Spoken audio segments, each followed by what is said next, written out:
All right, Mark Dixon in for the vacationing Mike Slifer, who will be returning on Monday. And what a week we've had here across Connecticut. Looking back, we're nearly 2 weeks into the month of September. It's only rained once. That was last Saturday. Prior to that, it was August 25th. So yards and gardens could use a little rain. We do have some in our first alert 7-day. More on that in just a moment. It's well after this weekend. So basically more of the same for Saturday as well as for Sunday. Looking live from Torrington, blue sky, a few puffy fair weather cumulus clouds from our view in Middletown, downstream of the Connecticut River and over Route 9. Cloud free from this vantage point, and from along the shoreline in Old Saybrook, beautiful as well. At times today we've seen a little bit of a smoky haze to the sky, and that's going to be around tomorrow as well, thanks to the Canadian wildfire smoke drifting southward across southern New England. Right now you can see with this onshore flow and this color contour here, a little bit cooler coastal southeast Connecticut, 71 in Groton, but 78 in New Haven.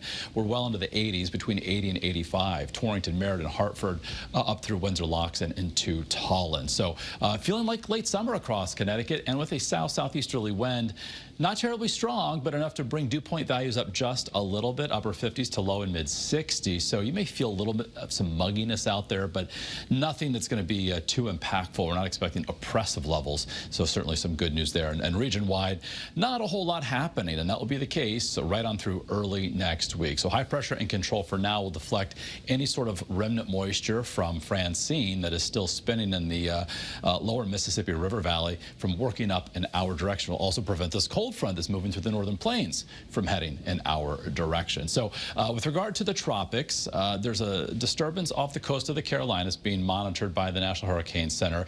This could eventually be a rainmaker for us the middle of this next week based on how it evolves and how far north it could come.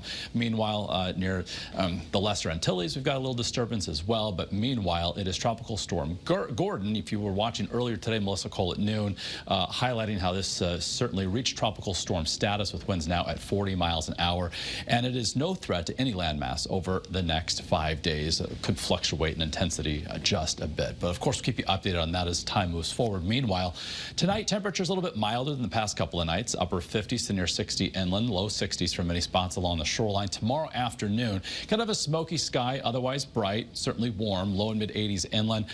Mid 70s to even low 80s possible along the 95 corridor. So first alert futurecast showing one area of high pressure that's been in control will be replaced by another one sinking southward out of eastern Canada. So that could bring some relatively slightly cooler air to Connecticut as we head through this upcoming weekend. And dew point values, well, we're going to kind of bounce around close to 60 over the next couple of days. It's not until the middle of next week that the numbers climb there, and that happens to coincide with our next chance for some wet weather. So Wednesday, of course, Connecticut Day at the Big E. We're going to be on the cusp as we see it now. Pretty good model agreement this far out that rain could be very near southwestern Connecticut. Of course, many days to go. We'll keep you updated on how this forecast evolves. Meanwhile, it's more of the same. Again, Sunday, a few degrees cooler compared to Saturday. Low 80s on Monday, ample sunshine. We could see with that system developing to our south some high clouds overspread southern New England on Tuesday. And then Wednesday, we're going dry for now, optimistically, with a chance for showers on Thursday, with temperatures turning a little bit cooler as we head toward next week. More in line with what's considered typical or average for this time of year. And there's a look at shoreline highs near, if not just above 80 through the weekend, then turning relatively cooler next week.